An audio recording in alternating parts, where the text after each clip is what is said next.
श्री सद्गुरुदेव भगवान की जय। श्री सीताराम सरकार की जय। श्री राधारमण लाल की जय। श्री गौरी शंकर महादेव की जय। सभी दर्शकों और भक्तों को कोटि कोटि प्रणाम। सबको प्रेम भरा जय जय श्री राधे, जय जय श्री सीताराम। सभी भक्तों से प्रार्थना है, अनुरोध है कि आज का सत्संग बहुत ही महत्वपूर्ण है और जितने भी साधक हैं बहुत ध्यान से सुनेंगे। देखिए, जब हम भगवान के विग्रह की या उनकी छवि की सेवा पूजा करते हैं, आप देखेंगे रोज ही सब करते हैं। चाहे हम अपने घर में एक छोटा सा भगवान का मंदिर बनाए हों, चाहे हम किसी मंदिर में जाके, और सबको करनी भी चाहिए।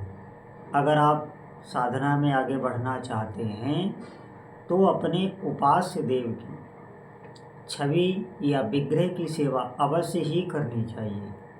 साधना तभी परिपक्व होती है। अब आप ध्यान दें, जो विग्रह की सेवा है वो सिर्फ और सिर्फ भाव प्रधान है, चाहे छवि की हो चाहे विग्रह की हो। हमारा जैसा भाव प्रगाढ़ होता चला जाता है वैसा ही उस छवि से, उस मूर्ति से हमें अनुभव होता है। हमारी ही प्रतिक्रिया वो मूर्ति देती है। साक्षात अगर हमारा ऐसा भाव हो जाए कि ये ठाकुर जी की प्रतिमा नहीं है, ये साक्षात हैं, इस रूप में साक्षात हैं और हमारे यही सब कुछ हैं, ऐसा अगर आपका भाव हो जाए तो उसी विग्रह से आपको इस जीवन के समस्त रहस्य, जो भी आपको जानना है, उस विग्रह से ही आपको सब ज्ञान हो जाएगा। जो भी आपकी इच्छा है, मनोकामना है, उस विग्रह से ही आपकी पूर्ति होने लगेगी। इस बात को आप समझें और आज के समय में इस पर श्रद्धा करना बहुत ही कठिन है, क्योंकि जो लोग छवि सेवा करते नहीं, विग्रह सेवा करते नहीं, जिनकी निष्ठा ही नहीं है, जो सिर्फ एक पत्थर की मूर्ति समझते हैं, तो वो अपना तो सेवा करने से वंचित हैं ही, लेकिन उनका जो संग कर लेते हैं उनके भी चित्त में प्रभाव पड़ जाता है। आप ध्यान दें, प्रभाव पड़ता ही है। आपके कितने भी अच्छे भाव क्यों न हो, अगर आप एक परिपक्व साधक नहीं हैं तो आप अगर ऐसी कहीं से बात सुनेंगे, अवहेलना सुनेंगे, भगवान के विग्रह की, छवि की सेवा पूजा की अवहेलना सुनेंगे, इसे अंधविश्वास समझेंगे, सुनेंगे, तो आपके चित्त पर इसका प्रभाव पड़ जाएगा। आपका चित्त कठोर हो जाएगा। आप ध्यान दें, हमारी ही हानि हो जाती है ऐसे कुसंग से। नहीं तो मैं आपको बता रहा हूँ, ऐसे ऐसे दिव्य संतों को देखा है जो भगवान की सेवा में 4-4, 5-5 घंटे लगाते हैं। वो भाव विभोर हो जाते हैं और उस समय का उन्हें पता ही नहीं चलता, भगवान की सेवा में डूब जाते हैं और उनका भोग भगवान साक्षात रूप से ग्रहण करते हैं। ये अंधविश्वास नहीं है। आप ध्यान दें, आपके साथ भी ये होने लगेगा, लेकिन हमारी वैसी भावना, वैसी श्रद्धा होनी चाहिए।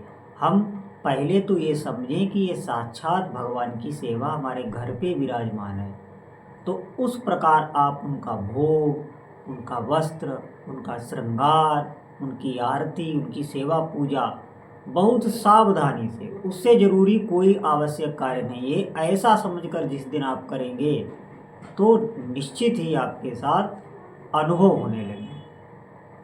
नहीं तो आप ध्यान दें, थोड़ी सी अगर भाव में कमी है तो अनुभव नहीं होते हैं। अनुभव तभी होते हैं जब भाव की प्रगाढ़ता होती है, आपके हृदय में विश्वास दृढ़ होता है कि ये भगवान हैं, अवश्य ये हमारा भोग स्वीकार कर रहे हैं, हम इनको जो भी फूल पत्री चढ़ा रहे हैं ये हमारा भोग स्वीकार कर रहे हैं।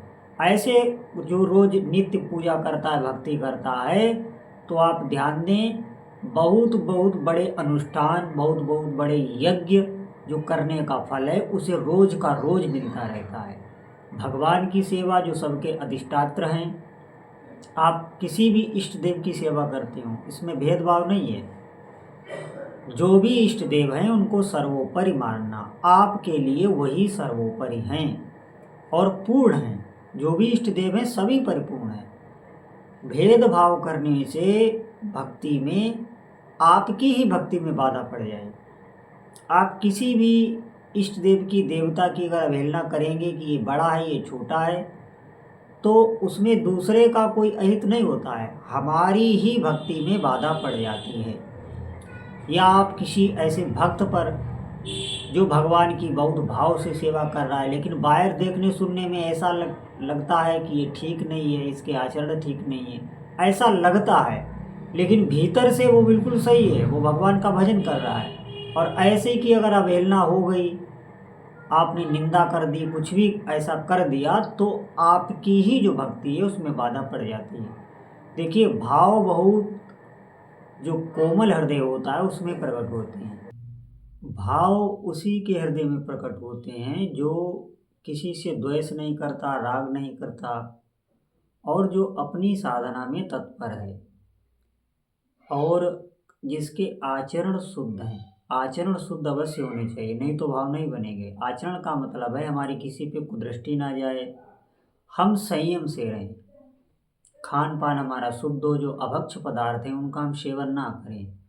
तो आप श्री विग्रह की जब सेवा भावपूर्ण करते हैं तो निश्चित ही आपका भोग ठाकुर जी पाते हैं, और थोड़े समय बाद आपको अनुभव में आएगा। ऐसा अनुभव में स्वप्न के माध्यम से पहले अनुभव होगा, फिर आपको साक्षात अनुभव होने लगेगा कि हमारी सब सेवा प्रभु स्वीकार कर रहे हैं। क्योंकि जब प्रभु का स्मरण होता है, जो साधक साधना कर रहा है, थोड़ा समय उसे व्यतीत हो गया है, जब प्रभु का गाढ़ स्मरण होता है तो उनकी सानिध्य का अनुभव साक्षात होता है। ऐसा नहीं, ये कल्पना है, उनकी सानिध्य का अनुभव होता है, वो अपने को पता चलता है। जैसे हम गुड़ का सेवन करें तो उसका जो स्वाद है, या कोई व्यंजन या कोई मिठाई का सेवन करें तो उसका स्वाद है वो हमें ही पता चलेगा, दूसरा उसको नहीं बता सकता। ठीक इसी प्रकार भगवान का अनुभव आपको पता चलेगा, आप बताने में असमर्थ होंगे, लेकिन वो सेवा आपकी बढ़ती चली जाएगी, आप छोड़ नहीं पाएंगे। तो साधकों से प्रार्थना है हमारे अधिक से अधिक भगवान के प्रति भाव बढ़ें, और जो सेवा हमारी विराजमान है उसी में दृढ़ता आए। आपको कहीं जाना नहीं पड़ेगा, वहीं साधना सिद्ध हो जाती है। सभी साधकों से प्रार्थना है अधिक से अधिक नाम जप करें, जिससे हमारा अंतःकरण शुद्ध हो, जो हम सेवा पूजा ठीक से करें और हम भक्ति में आगे बढ़ें।